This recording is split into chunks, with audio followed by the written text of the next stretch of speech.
de la actitud hacia parámetros cognitivos de comportamiento a nivel nacional puede permitir que yo construya mi propia realidad. ¿Estaría de acuerdo con eso? ¿Sí? Fisiológicamente, además, podríamos verificarlo y comprobarlo. Bien. Una característica de este tipo de enfermedades es en particular que se multiplican con una velocidad extraordinaria. Su génesis está a nivel celular. Y técnicamente se ha definido de forma muy general como una replicación o multiplicación desordenada de células. Es como si el cuerpo, en su capacidad maravillosa de regeneración que tiene, perdiera comunicación consigo mismo. Entonces, la célula que empieza a nacer viene con preocupaciones, alteraciones, y algo que la caracteriza es su enorme virulencia, la forma en que crece. Cuando ha crecido demasiado, es susceptible a desplazarse a través de fluidos vitales a otros órganos, a otros sistemas, a otros tejidos. Y entonces generar un proceso de invasión sistemático al que se le llama metástasis. Me voy a adelantar un poquito. La metástasis es la principal causa de deceso. Cuando un paciente tiene cáncer, a lo primero que aspira es que le digan que no tiene metástasis. Porque si le dicen que tiene metástasis, sus posibilidades de curación se reducen considerablemente. Y entonces la situación sí es extraordinariamente dramática.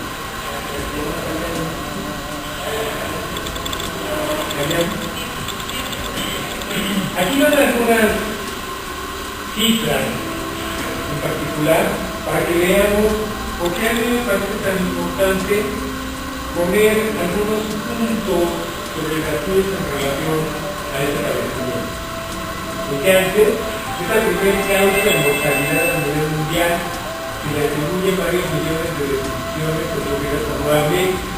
Actualmente representa el 15% de defunciones a nivel global. O sea que de cada 1.000 pacientes que mueren, 15 mueren de qué?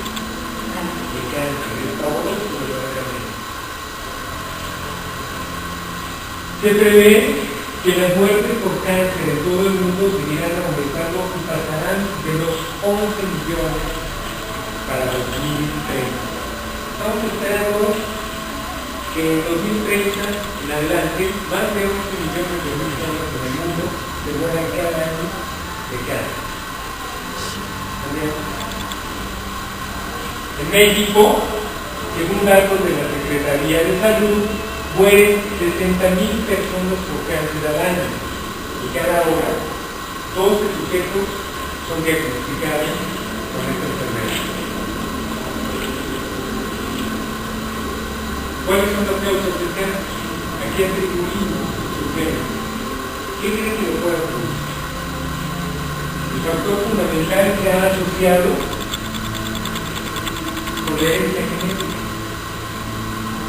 Sin embargo, sabemos que hay otros factores implicados, que su génesis es multifactorial y que normalmente, para que ocurra, tiene que haber una conjugación de elementos. Yo dije ya, genética. Bueno, podemos decir que estamos condenados entonces, ¿verdad? ¿Creen que esto no se puede solucionar? Que no podemos revertir de alguna manera las predisposiciones genéticas patológicas. Claro, pero es ilógico, porque esta sociedad se ha orientado hacia el lado opuesto. En lugar de hacerlos más resistentes, menos vulnerables a esa influencia nociva, estamos creando una humanidad que hereda cada vez más predisposiciones patológicas. Vamos a hablar el día de hoy un poquito también de los condicionantes como el estilo de vida. Sin embargo, en esta enfermedad particularmente, el factor genético es importantísimo. Y es algo que también tenemos que empezar a manejar de aquí hacia adelante. Muy bien. A veces también puede estar asociado con infecciones o virus.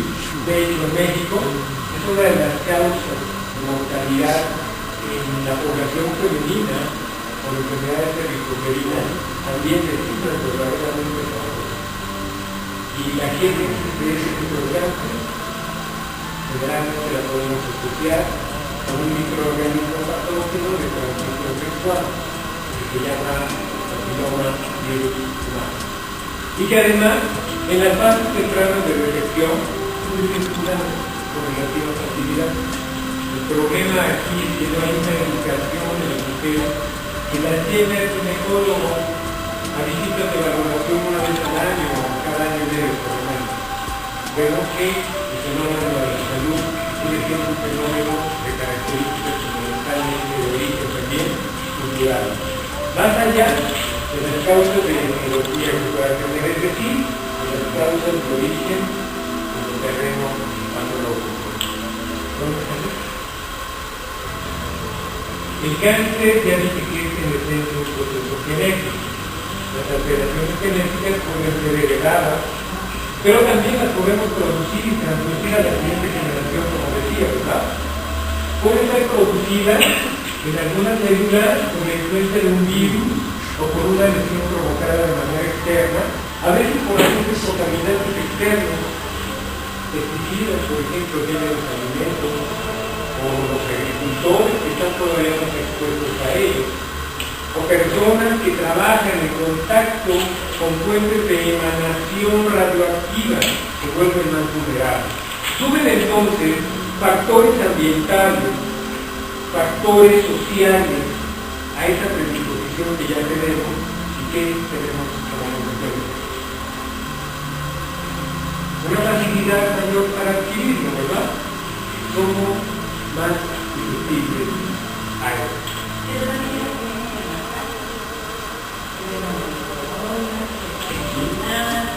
¿Sí? En efecto, esta sociedad que se ha esperado extraordinariamente por hacernos la vida más cómoda, nos ha hecho pagar la comodidad concreta de vidas sedentarias, saturados de vibraciones de onda electromagnética extraordinariamente nocivas. Aún así podemos revertir todo esto y sacarle el mejor partido posible, incluso a todos los ciudadanos tecnológicos, a toda esa maravillosa tecnología que poseemos actualmente. Yo no la niego, creo que el problema fundamental es de conciencia. No sabemos qué hacer con ello. Hay muchos intereses en todo esto. Pero bueno, no vamos a discutir sobre eso. Vamos a hablar un poquito más de eso. Tenemos entonces que algunos trastornos hereditarios, por ejemplo, en este tipo de procesos, los cromosomas tienen alguna fragilidad intrínseca. Estos procesos conllevan a un riesgo elevado, más en unos individuos que en otros. Tenemos un tipo de gen particularmente especializado que controla la regeneración celular, la velocidad con que nosotros construimos nuestros tejidos. Y eso es ineludible a nuestra naturaleza como organismo biológico, ¿verdad? Nosotros regulamos porque tenemos esta capacidad y también tenemos potencialmente las posibilidades de regenerarnos, por supuesto, sin eliminación natural. Y se fractura, ¿qué pasa? Sobre el hueso. Y se corta, ¿qué ocurre? Cicatriza la piel. Son procesos de regeneración. Y constantemente nuestros tejidos, nuestros órganos, se están renovando. ¿Estás de acuerdo con ello? Encontramos que hay células que tienen un proceso de renovación más rápido, otras que tienen otro proceso de renovación más lento. Pero más allá de ello, lo que sí es evidente es que estamos permanentemente. El gen encargado de este proceso se llama antioncogenes, curiosamente anticáncer.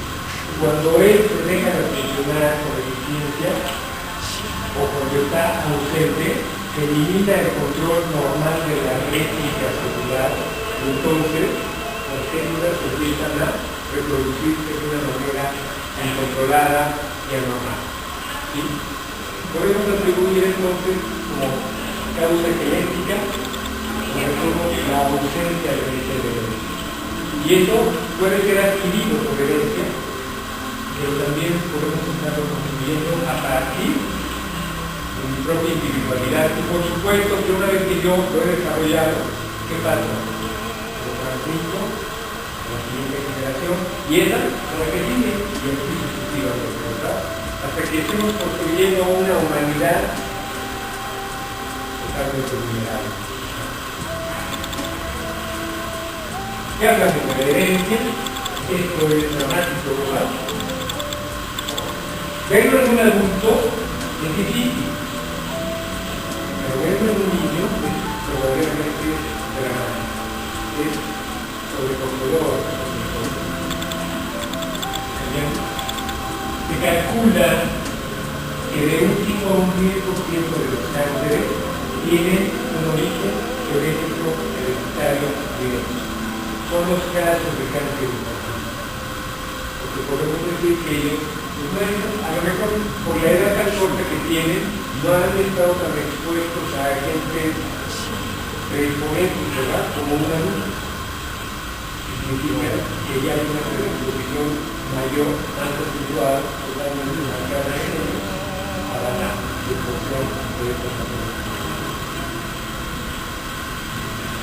Ciertas infecciones, bueno, ya lo comenté, el papiloma virus humano causan al 15% de las muertes por cáncer en los países de ingresos bajos. Aquí es dramático, de 100 mujeres de 9, 20 murieron de qué? Cáncer lésbico uterino, es demasiado, ¿no? Es una enfermedad, ya lo comenté, de transmisión sexual directa. Curioso, el nombre es importante. Y la mujer es el receptor donde se aloja el patógeno, genera un proceso infeccioso permanente, porque ahora es una enfermedad crónica que tiene la capacidad de reactivar continuamente cuando el sistema inmunológico abajo. Y vuelvo a comentar, cuando es identificado en edades tempranas de gestación de género, a todas las mujeres, por favor, no dejen de ir a su prueba anual de patología y atender cualquier mismo síntoma del papiloma virus humano. Hay dos cepas, el papiloma hay más de 60, pero dos particularmente letales, cepa 3 y cepa 26, pero no están clasificadísimas. ¿Maestro? ¿Sí? ¿Por qué le parece más?